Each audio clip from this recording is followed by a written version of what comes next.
प्रिय भक्तों, जय श्री राम, जय श्री कृष्ण। मैं रजनीश द्विवेदी इलेक्ट्रिकल इंजीनियरिंग में ग्रेजुएट हूँ और मैं रामनगर ज़िला मैहर मध्य प्रदेश में रहता हूँ। भक्तों, यदि आप अपने स्वरूप के बारे में और ईश्वर के स्वरूप के बारे में जानना चाहते हैं तो फिर आपके लिए यह जानना जरूरी है कि इस संसार में दो ही प्रकार की वस्तुएं हैं। यह पहला सूत्र है जो मैं बता रहा हूं। कौन सी दो प्रकार की वस्तुएं हैं? पहली है जड़ तथा दूसरी है चेतन। जड़ वस्तुएं क्या हैं?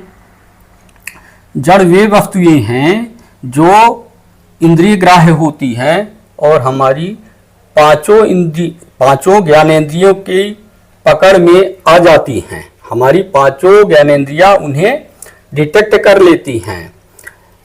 अतः जड़ वे वस्तुएं या पदार्थ हैं जिन्हें आंखों से देखा जा सकता है, कानों से सुना जा सकता है, नासिका से सूंघा जा सकता है, जीभ से जिनका स्वाद लिया जा सकता है और त्वचा से जिनका स्पर्श किया जा सकता है। जैसे पानी, हवा, मिट्टी, पत्थर, कुर्सी, मेज, आवाज या ध्वनि, प्रकाश और सुगंध प्रदान करने वाली वस्तुएं जैसे सेंट वगैरह और बहुत सारी दुर्गंध प्रदान करने वाली वस्तुएं भी होती हैं। ये सभी वस्तुएं या पदार्थ जड़ कहलाते हैं। ये स्वयं कर्ता नहीं होते। कुर्सी या मेज स्वयं एक कमरे से उठकर दूसरे कमरे में नहीं जा सकते। ये जड़ की विशेषता है कि वे कर्ता कभी नहीं हो सकते। तो ये हुई जड़ की बात। अब बात करते हैं हम चेतन की।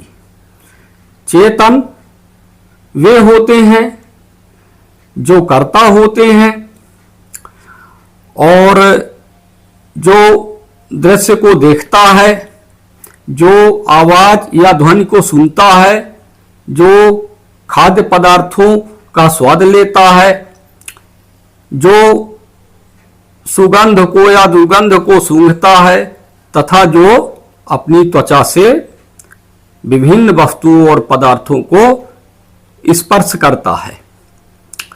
तो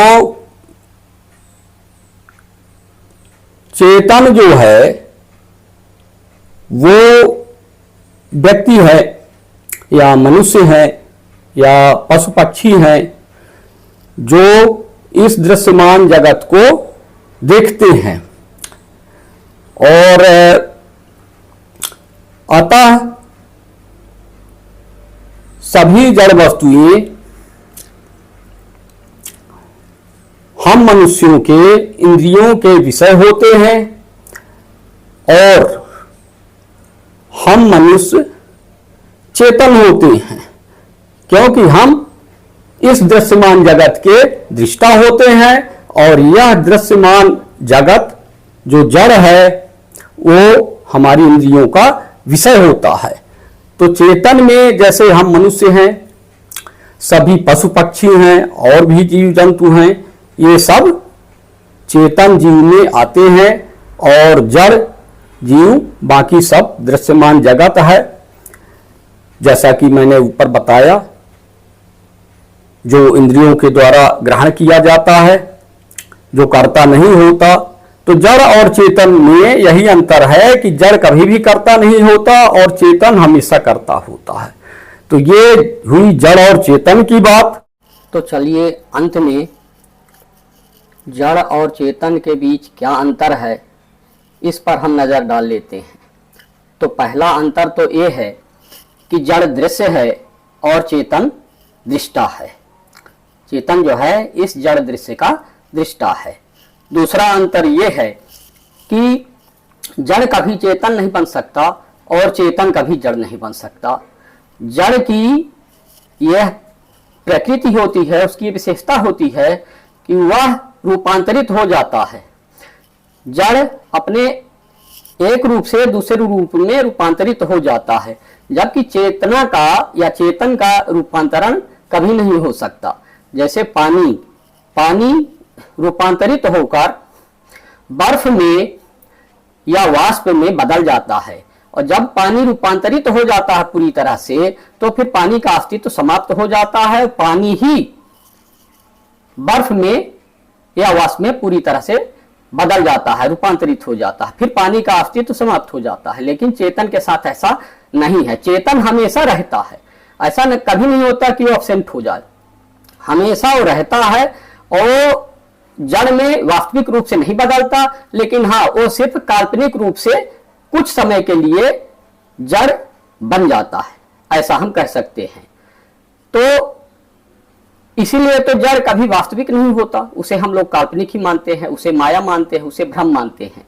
तो ये एक बहुत बड़ा अंतर है कि चेतन कभी जड़ में रूपांतरित नहीं हो सकता, वो जड़ नहीं बन सकता, वो जड़ को प्रकट कर देता है। ये प्रमुख अंतर है। तीसरा अंतर ये है कि जड़ इंद्रिय ग्राह्य होता है और चेतन इंद्रिय ग्राह्य नहीं होता।